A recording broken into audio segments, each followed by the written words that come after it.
la peur au Moyen-Âge, qui a donc pour but de montrer les sujets de crainte, d'effroi, de panique, de peur des gens du Moyen-Âge.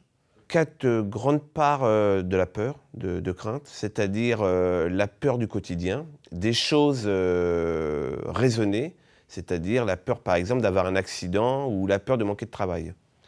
Les peurs plus irrationnelles, la peur de l'étranger, la peur de la colère de Dieu, la peur du diable.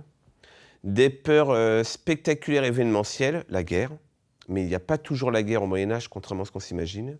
Il y a des craintes plus superstitieuses. Plus importante à cette époque qu'aujourd'hui, c'est la peur de fortune, c'est-à-dire en gros la mauvaise fortune, la bonne fortune qui ne cesse de se succéder. Si tout va bien, forcément tout va aller mal un de ces jours. Une des peurs qui est assez caractéristique du Moyen-Âge, du fait que le mot peur soit vague, c'est la peur de l'autre. Parce qu'en fin de compte, il y a la crainte, c'est-à-dire tout simplement la crainte que l'autre vienne manger notre pain, vienne me retirer le pain de la bouche, parce que j'étais le seul boulanger de la contrée et il va venir lui aussi faire le même métier que moi. Mais ça peut être aussi tout simplement l'effroi, la frayeur devant un autre, un étranger.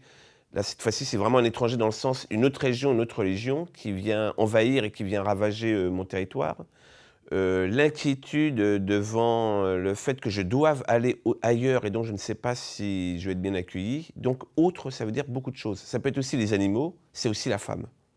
On a peur un peu de tous les animaux, mais ce qu'on a surtout peur en fait, c'est qu'ils soient des instruments, pareil, des instruments divins, pour punir la société par son comportement. Ce qui fait par exemple qu'il y a des procès d'animaux.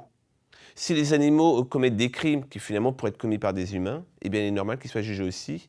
Et donc il y a eu des procès assez célèbres de cochons, qui ont une double accusation, les cochons en plus. Alors ils sont accusés de s'en prendre à des enfants, bon très bien, mais ils sont accusés aussi, et là pourtant c'est pas eux qui nous obligent à les manger, à provoquer des maladies porcines.